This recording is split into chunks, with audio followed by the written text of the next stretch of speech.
advice is sought. The requirements for licensing vary depending on the professional field of activity. Adapted from Carson's Construction Dictionary.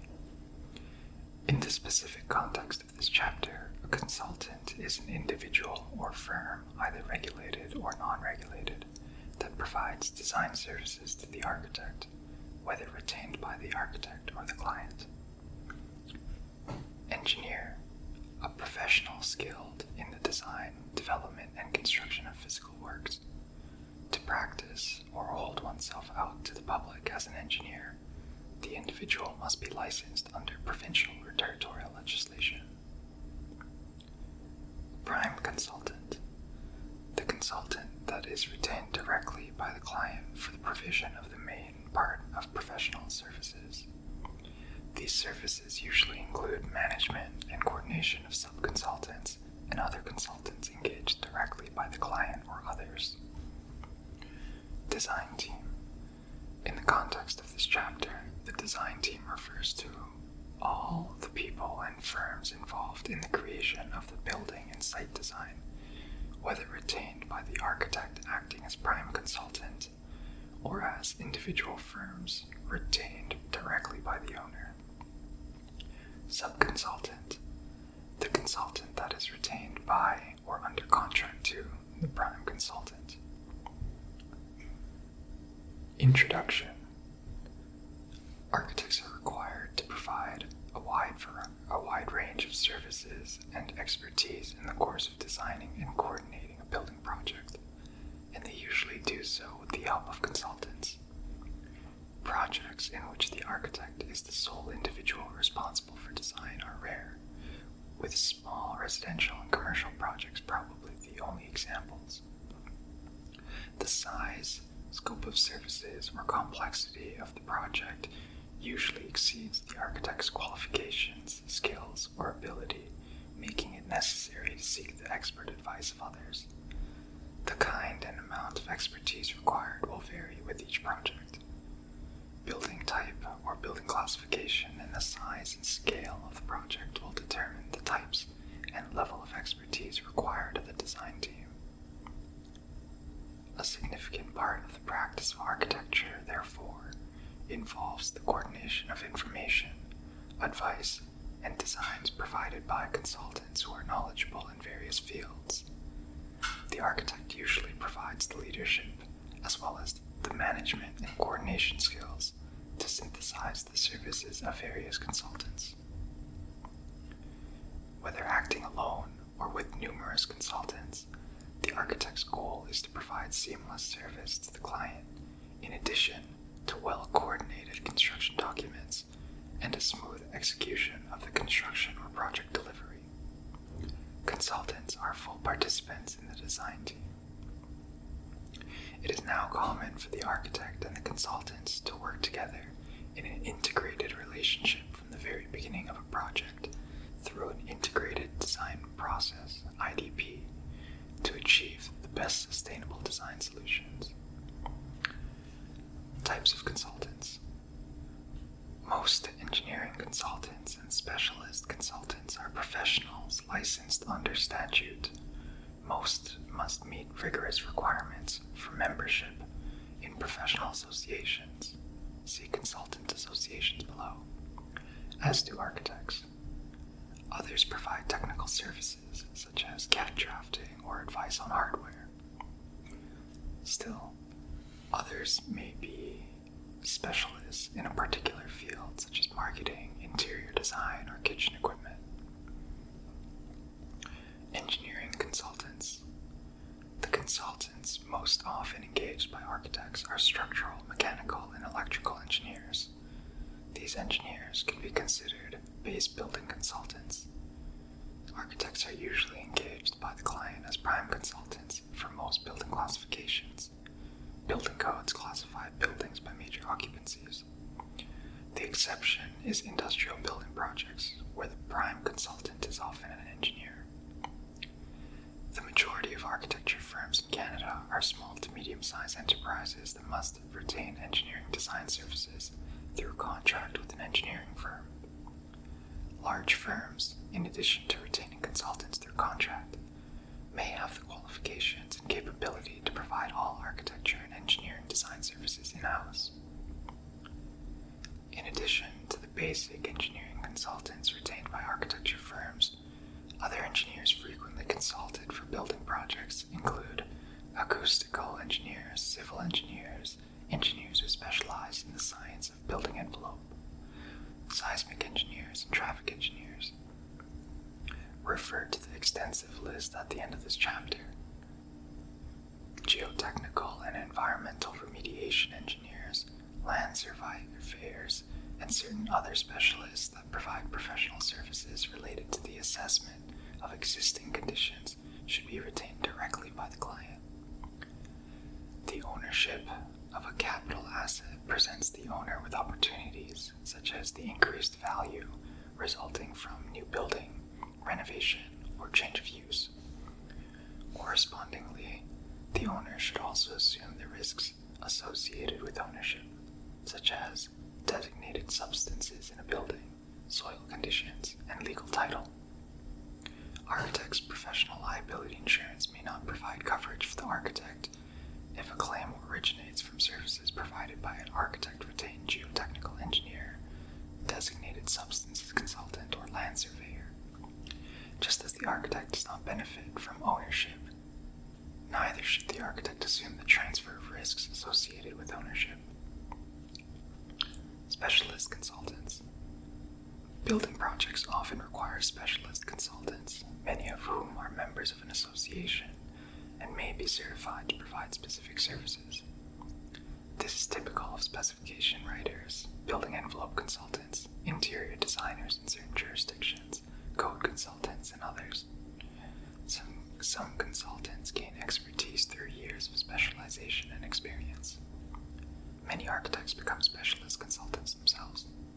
See Appendix A, Types of Consultants on the design team at the end of this chapter. Agreements with consultants.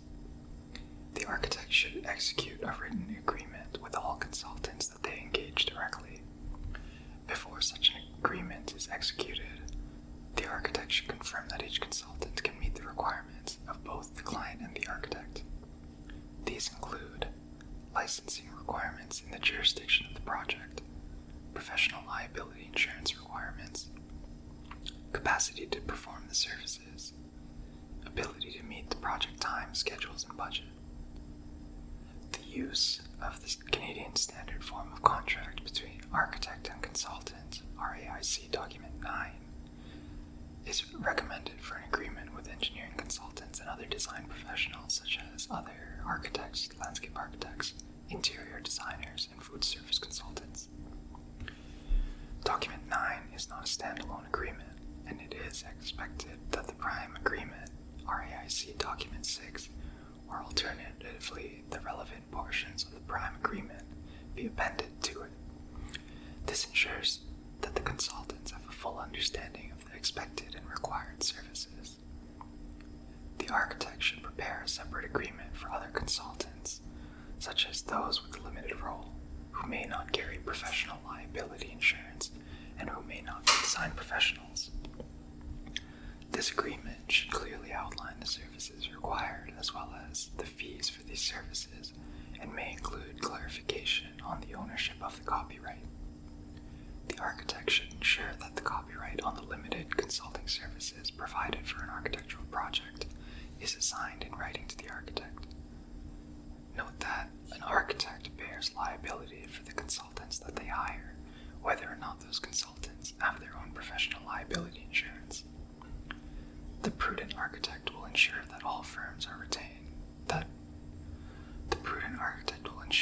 That all firms they retain provide a certificate of professional liability insurance. Managing and coordinating consultants. One of the architect's important roles is to manage and coordinate the work of consultants, whether they are retained directly by the architect or separately by the client. It is important to start the design team development process early and obtain input from the consultants through structured team building. The integrated design process, IDP, provides a specific approach, among others, to managing the design team.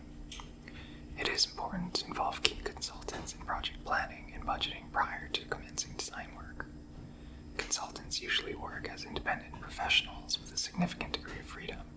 However, during the entire course of the project, the architect is responsible for the work of the whole team. In summary, the project architect's role includes identifying and validating design project objectives, including scope, cost, schedule, and stakeholder satisfaction.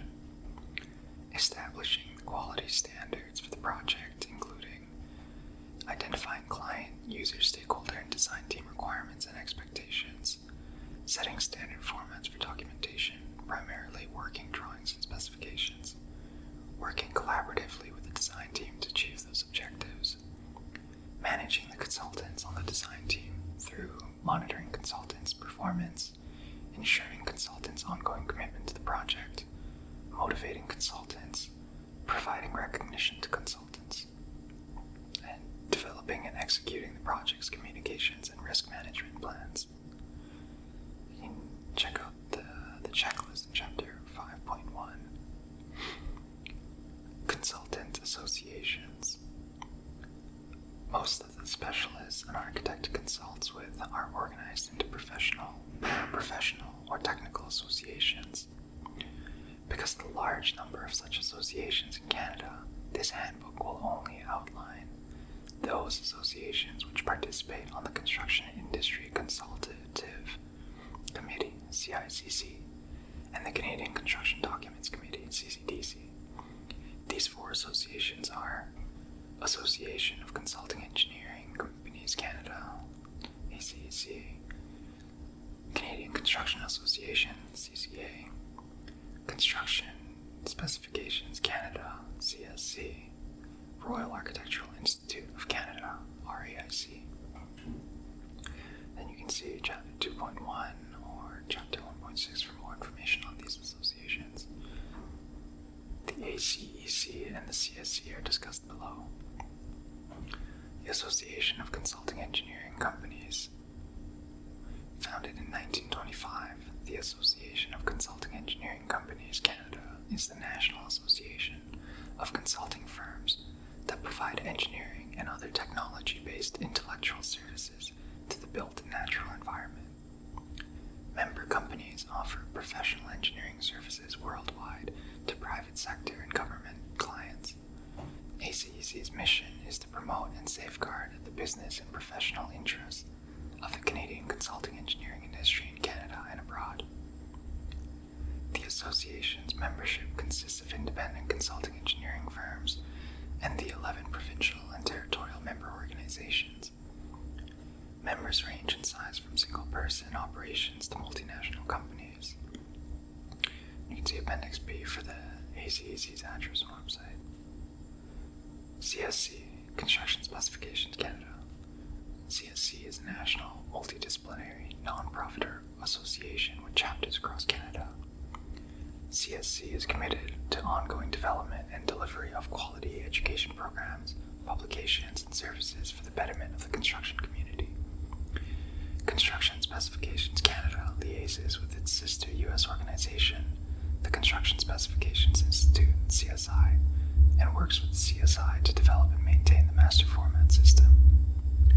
Construction Specifications Canada publishes Construction Canada magazine and the Tech Aid series of reference documents, which can assist architects in developing specifications. CSC also offers a variety of certification programs, including the Certified Construction Contract Administrator, the Certified Technical Representative, and the Registered Specification Writer. You can see Appendix B for more information. Testing agencies and inspection services. During the construction administration phase of a project, architects occasionally